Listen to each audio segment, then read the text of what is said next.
दोस्तों, मैं समीर आपको स्वागत करता हूं आपका अपना YouTube channel study with Sameer पर। तो दोस्तों, आशा करता हूं कि आप अच्छे होंगे। दोस्तों, 9 क्लास हम लोग का कंप्लीट हो चुका है। आज हमारा 10वां क्लास है फिजिक्स का, ऊष्मा और ताप, हीट एंड टेम्परेचर। ओके, तो हीट और टेम्परेचर को पढ़ने से पहले दोस्तों सबसे पहले हम लोग को समझना पड़ेगा थर्मोडायनामिक्स, ऊष्मागतिकी।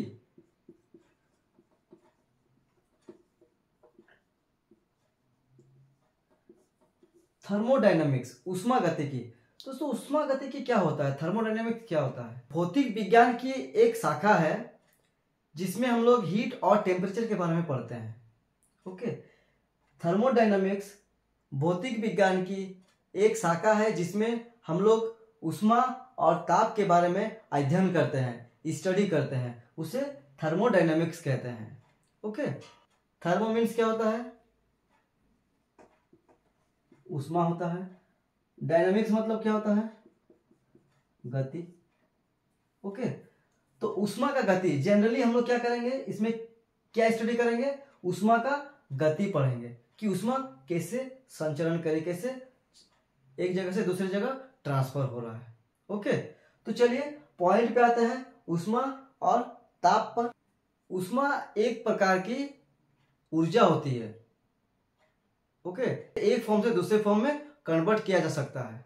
ओके, जैसा कि पिछले क्लास में हम लोगों ने पढ़ा था कि ऊर्जा कार्य करने की क्षमता को ऊर्जा कहते हैं। ऊर्जा को हम लोग उत्पन्न नहीं कर सकते और ना ही इसका विनाश कर सकते हैं, बस एक फॉर्म से दूसरे फॉर्म में कन्वर्ट कर सकते हैं। तो ऊष्मा भी ऊर्जा का ही एक रूप है, ऊर्जा का एक रूप है। तो दोस्तों, हम लोग कैसे समझेंगे कि किसमें कितना ऊष्मा है? ओके, तो सपोज मान लेते हैं कि कोई एक गर्म वस्तु है। तो दोस्तों, जितना ज्यादा गर्म होगा कोई वस्तु, जितना ज्यादा गर्म होगा उसमें उतना ऊर्जा होगा। ओके, जितना ज्यादा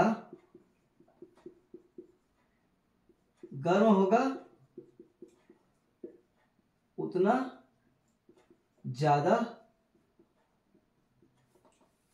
ज्यादा ऊर्जा होगा उसमें। जितना कम गर्म होगा उतना कम ऊर्जा। ओके, सिंपल हम लोग समझेंगे कि ऊष्मा ऊर्जा का ही एक रूप है। उसको समझेंगे कैसे?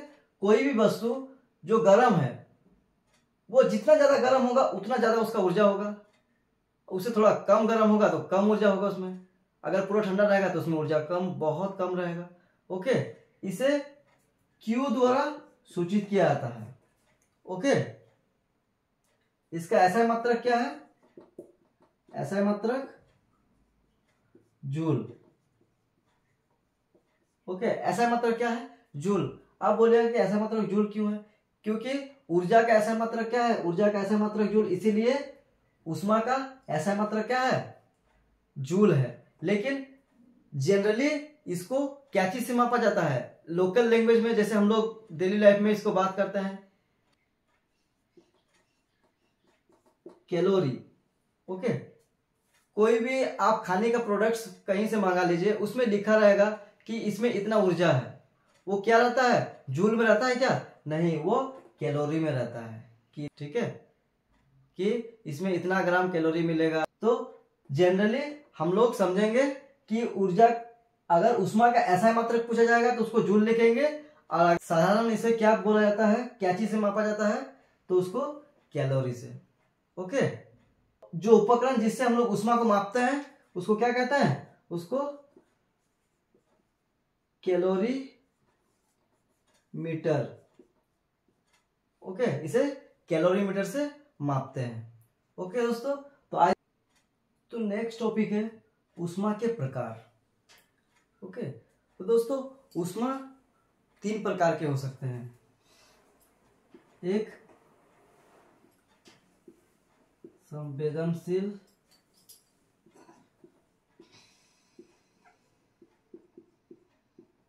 गुप्त ऊष्मा विशिष्ट ऊष्मा तीन प्रकार का होता है। एक संवेदनशील जिसको सेंसिबल हीट कहते हैं, एक गुप्त ऊष्मा इसको लेटेंट हीट कहते हैं, और तीसरा है विशिष्ट ऊष्मा इसको स्पेसिफिक हीट कहते हैं। ओके, तो सबसे पहले समझेंगे संवेदनशील ऊष्मा, सेंसिबल हीट। तो दोस्तों किसी भी वस्तु में उस समय जो ऊष्मा होगा उसे क्या कहेंगे, उसे संवेदनशील ऊष्मा कहेंगे, सेंसिबल हीट कहेंगे, सेंसिबल हीट कहेंगे। सिंपल, किसी भी वस्तु में निहित ऊर्जा को, निहित ऊष्मा को उसका संवेदनशील ऊष्मा कहते हैं। सपोज चाय का एक कप है, उसको छुएंगे तो टच करने में उस समय जितना ज्यादा ठंडा है, गर्म है, उसमें उस समय जितना ऊष्मा है उसको क्या कहेंगे, उसको सेंसिबल हीट कहेंगे, संवेदनशील ऊष्मा कहेंगे। ओके, दूसरा है गुप्त ऊष्मा, latent heat. Okay, latent heat, दूसरा है लेटेंट हीट। दोस्तों लेटेंट हीट होता क्या है?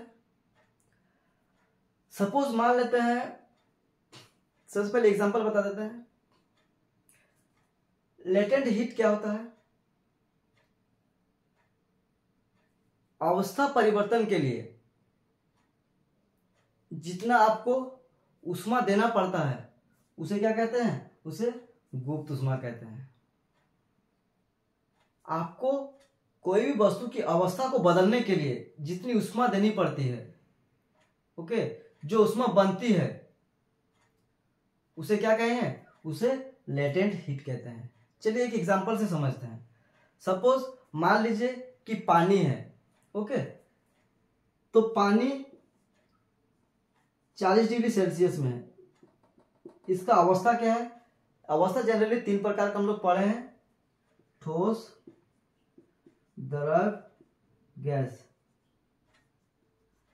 ओके, तो ये एक अवस्था है लिक्विड अवस्था। ओके, तो लिक्विड अवस्था 40 डिग्री सेल्सियस में है। अब क्या करेंगे, इसमें हम लोग हीट बढ़ाएंगे, इसका ऊष्मा हम लोग बढ़ाएंगे।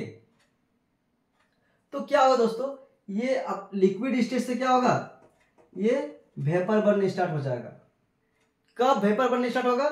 जब ये 100 डिग्री सेल्सियस हो जाएगा। तो कितना ऊष्मा हम लोग इसमें बढ़ा रहे हैं, इसी ऊष्मा को क्या कहते हैं, इसी ऊष्मा को गुप्त ऊष्मा कहते हैं, लेटेंट हीट कहते हैं। बस आपको याद रखना है, अवस्था परिवर्तन से बनी ऊष्मा को गुप्त ऊष्मा कहते हैं, लेटेंट हीट। एक एग्जांपल ये याद रखिएगा, पानी जब लिक्विड स्टेट में था तो 40 डिग्री सेल्सियस में था। अब क्या हो गया, अब ये गैसीय स्टेट में हो गया, गैस में, गैसीय अवस्था में, तब इसका टेम्परेचर 100 डिग्री सेल्सियस। ओके, तो इसमें ऊष्मा हम लोग क्या किए, बढ़ा दिए। तो जितना ऊष्मा हम लोग इसमें बढ़ाएं इसका अवस्था को परिवर्तन के लिए, चाहे कम हो या चाहे बेसी हो, ओके, ऐसा नहीं कि हम लोग बढ़ा ही सकते हैं। हो सकता है कि गैस से हम लोग क्या करें, लिक्विड करें, लिक्विड से क्या करें, ठोस करें। ओके, तो अवस्था परिवर्तन होना चाहिए।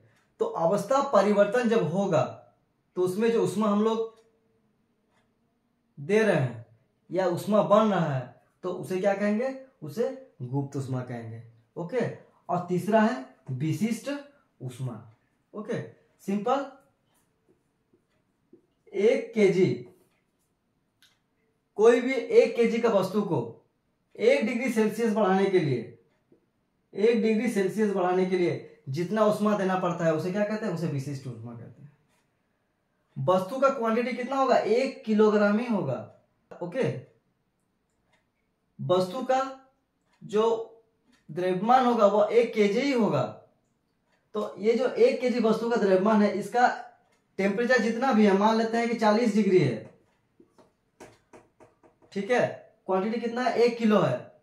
तो इसका 1 डिग्री बढ़ाने के लिए, 1 डिग्री मतलब 41 डिग्री करने के लिए जो ऊष्मा देना पड़ रहा है उसको क्या कहेंगे, उसको विशिष्ट ऊष्मा कहेंगे। ओके, ये वस्तु का जो क्वांटिटी है 1 किलोग्राम ही रहेगा।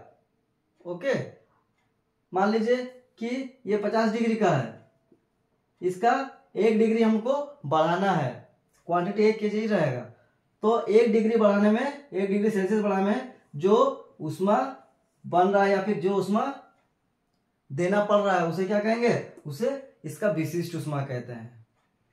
ओके, आई थिंक आपको क्लियर हो गया है ऊष्मा के प्रकार। तो दोस्तों नेक्स्ट टॉपिक है हमारा ऊष्मा हस्तांतरण के तरीके, मेथड ऑफ हीट ट्रांसफर, मतलब हीट जो ट्रांसफर होगी उसका मेथड। तो दोस्तों हम लोग जानते हैं कि हीट का एक रूल है क्या, कि वह हमेशा हाई से लो में जाती है। ओके, मतलब उसको स्थानांतरण हाई से उच्च से निम्न की ओर ही जाएगी। ओके, तो दोस्तों सबसे पहले हम लोग समझेंगे चालन। ओके, दोस्तों चालन, कंडक्शन। ओके, इसमें दोस्तों क्या होता है, ये जनरली कोई भी सॉलिड चीज का है।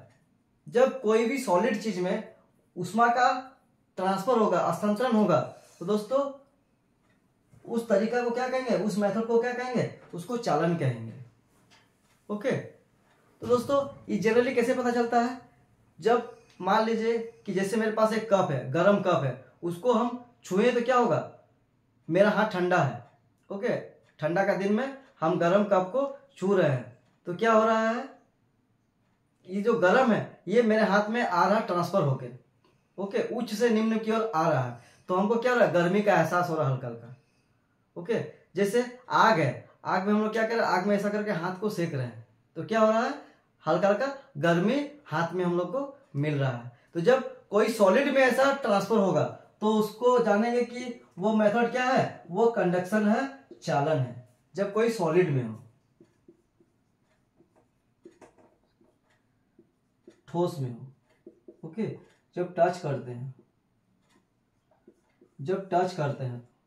ओके, दूसरा है दोस्तों संवहन। संवहन ये जनरली कोई लिक्विड में होता है। ओके, द्रव्य में, लिक्विड में, जब लिक्विड में ट्रांसफर होगा तो उसको क्या कहेंगे, उसको, उस मेथड को कहेंगे कन्वेक्शन। सपोज मान लीजिए कि ठंडा दूध है। ओके, एक प्याली में ठंडा दूध है, ठीक है, इसको क्या कर रहे हैं हम लोग, नीचे से हीट कर रहे हैं। तो क्या हो रहा है, पहले यहाँ हीट होगा, वो एक अणु दूसरे अणु को क्या करेगा, ट्रांसफर करते रहेगा, फिर इसमें हीट तो बढ़ते जाएगा सब में, तो हीट का इसमें ट्रांसफर हो रहा है उच्च से निम्न में। तो दोस्तों ये केस क्या हो रहा है, ये जो लिक्विड में हो रहा है, तो ये लिक्विड में हो रहा है, इसको क्या कहेंगे, ये जो मेथड है इसको संवहन कहेंगे। इसको एक और चीज कहा जाता है, जैसे ये एक वर्टिकल डायरेक्शन में हो रहा है, मतलब नीचे से ऊपर की ओर ट्रांसफर हो रहा है। तो दोस्तों लिक्विड में क्या समझेंगे कि ये वर्टिकल होता है, वर्टिकल होता है। ओके, नीचे से ऊपर की ओर हो रहा है, ऊर्ध्वाधर जिसको बोलते हैं।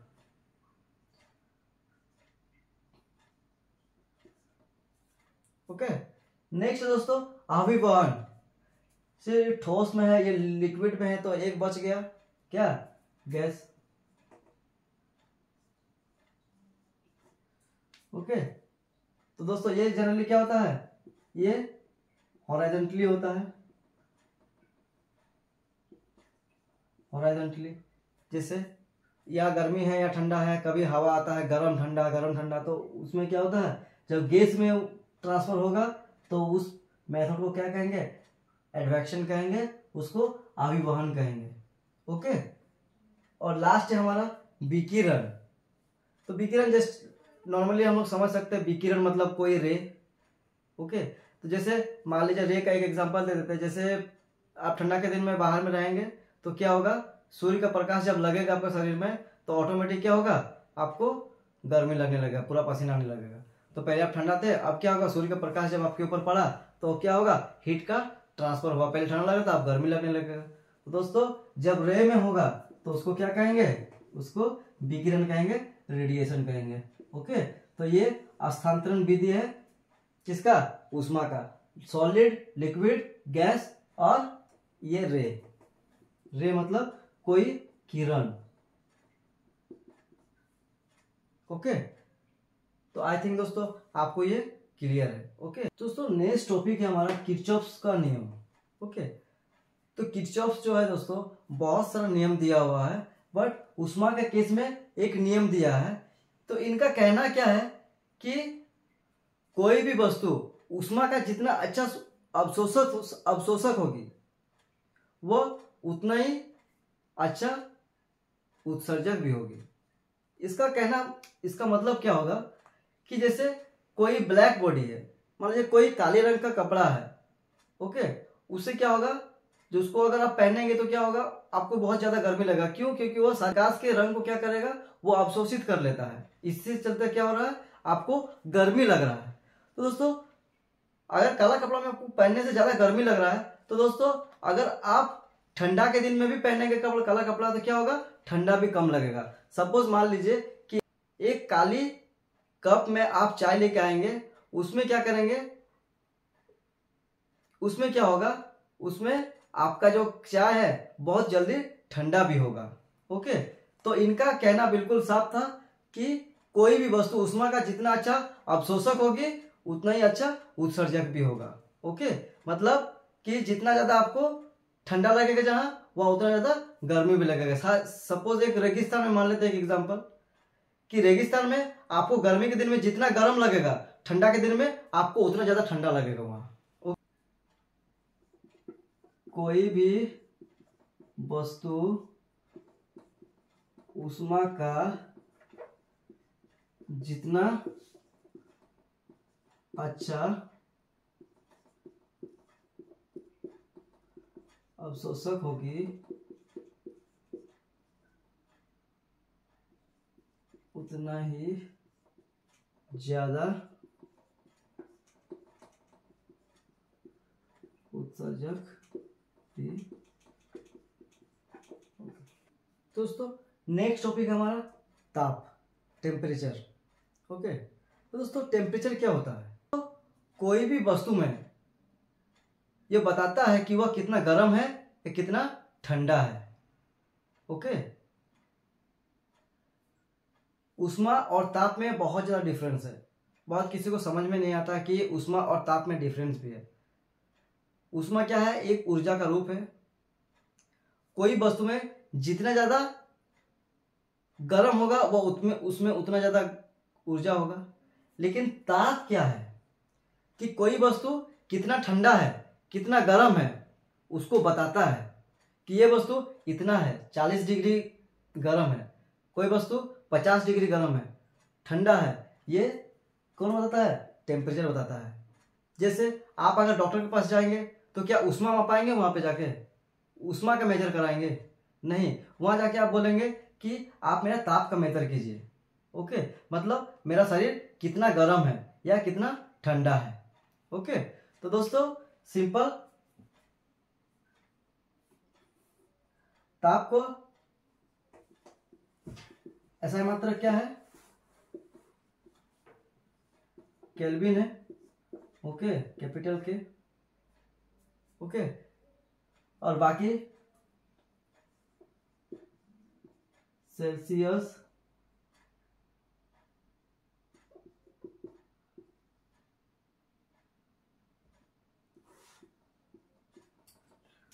फ़ारेनहाइट,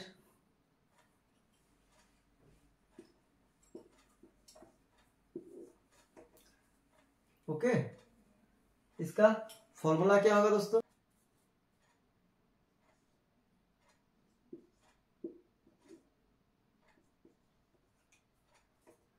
तो दोस्तों कोई भी टेम्परेचर को आपको कन्वर्ट करना होगा, अगर केल्विन में दिया होगा, ओके, तो उसको सेल्सियस में चेंज करने के लिए दोनों में एक बैठा देंगे वैल्यू। ओके, तो यही इक्वेशन से आप फॉर्मूला से आप निकाल सकते हैं। ओके, यही फॉर्मूला से आप सेल्सियस को केल्विन में, केल्विन को सेल्सियस में, सेल्सियस को फ़ारेनहाइट में, फ़ारेनहाइट को केल्विन में, किसी को कोई चीज में आप बदल सकते हैं। ओके, तो दोस्तों कुछ इंपॉर्टेंट क्वेश्चन इस चैप्टर का हम लोग बारी बारी देखेंगे। कितना आपको पता था आप देखिएगा, और जो आपको नहीं पता था आप उसको नोट डाउन कर लीजिएगा। ओके, जो एग्जाम पॉइंट ऑफ व्यू के लिए बहुत ही ज़्यादा इंपॉर्टेंट होने वाला है। दोस्तों इस चैप्टर का 9 महत्वपूर्ण क्वेश्चन जो एग्जाम पॉइंट ऑफ व्यू के लिए बहुत ही ज़्यादा इंपॉर्टेंट है। तो चलिए दोस्तों, सबसे पहले हम लोग देखेंगे ताप का एसआई मात्रक। तो अभी हम लोग पढ़े टेम्परेचर को क्या चीज़ से मापते हैं हम लोग, एसआई मात्रक बोला जा रहा, तो एसआई मात्रक क्या होगा आपका केल्विन हो जाएगा। दूसरा है कोई दोस्तों, सूर्य का ताप मापा जाता है। सूर्य का ताप किससे मापा जाता है दोस्तों, तो इसका सही आंसर हो जाएगा pyrometer. Pyrometer, okay, pyrometer, pyrometer, okay, इसका सही जवाब हो जाएगा सी, पायरोमीटर। नेक्स्ट क्वेश्चन है दोस्तों, कितना तापमान में सेल्सियस और फ़ारेनहाइट बराबर होता है। दोस्तों इसका सही आंसर हो जाएगा -40 डिग्री। ओके, नेक्स्ट है न्यूनतम संभव ताप। न्यूनतम कम से कम कितना ताप, कम से कम न्यूनतम कितना ताप हो सकता है। तो दोस्तों -300 डिग्री सेल्सियस तक हो सकता है।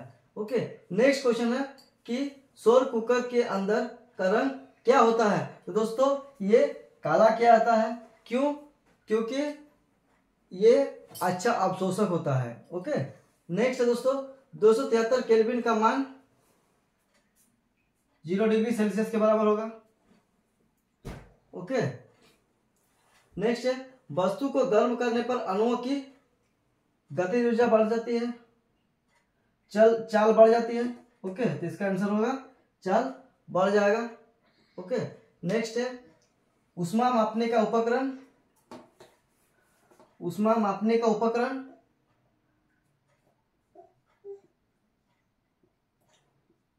कैलोरीमीटर। ओके, ताप मापने का उपकरण थर्मामीटर।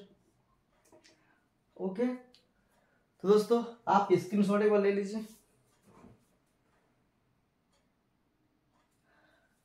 दोस्तों अगर आपको मेरा क्लास अच्छा लग रहा है तो दोस्तों चैनल को सब्सक्राइब कीजिए और सपोर्ट करने के लिए दोस्तों अपने दोस्तों को भी शेयर कीजिए। और इस प्रकार का वीडियोस पाने के लिए आप चैनल को आज ही सब्सक्राइब कर दीजिए। ओके, थैंक यू, जय हिंद।